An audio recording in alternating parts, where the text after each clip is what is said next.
Dear Melissa, product designer here and longtime advocate for adopting contemporary product practices and driving cultural change. I've worked with a number of organizations that are in the middle of their own digital transformations, and I've been surprised at how shallow and underdeveloped their business and product strategies are. I often see strategy articulated as revenue and retention targets combined with very specific feature deliverable goals. My passion is for adding vision, purpose, and intent in between those. So, my question is how? What have you seen work? How can I help leadership see the value in focusing on outcomes versus something that's very prescriptive? So, in a lot of organizations, what you're seeing is that they're missing what I call the missing middle in my strategy framework. And that means that they usually have a very lofty vision, they have some high level targets that they want to hit, and then they just have a whole laundry list of features.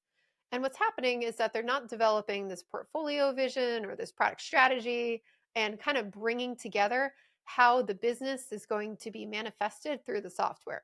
So, how do we reach our business goals through the software goals? And a lot of times, too, those business goals are poorly articulated.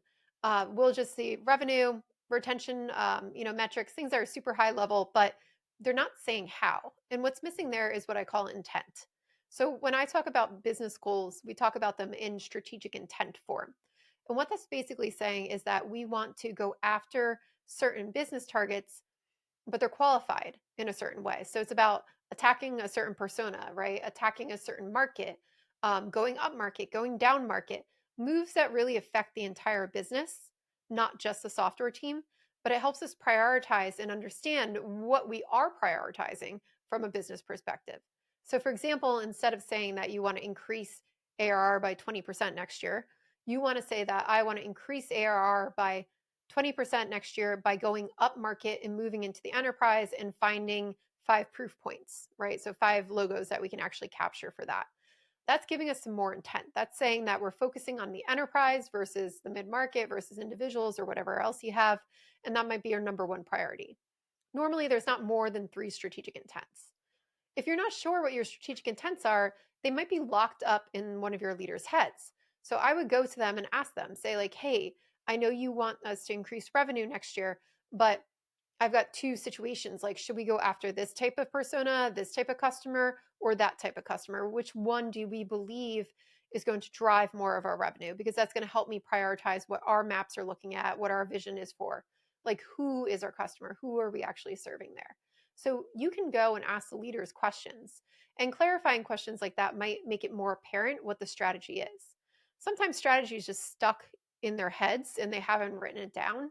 Sometimes it's not there at all.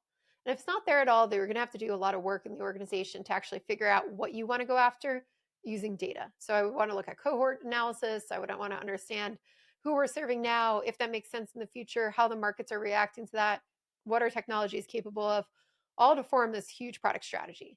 Now, as a UX architect, which you mentioned to me in your email, you might not have the power to do all those things, but you can definitely start a conversation, right? And bring up those points.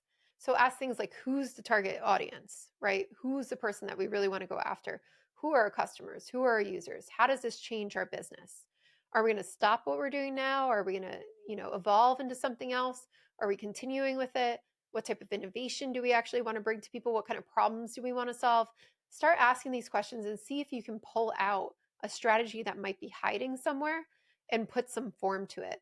When I work with a lot of leaders, I'll get them to write down these things, or I'll write it down for them and then put it back in front of them and say, is this the way that you want to go? And that usually clarifies it.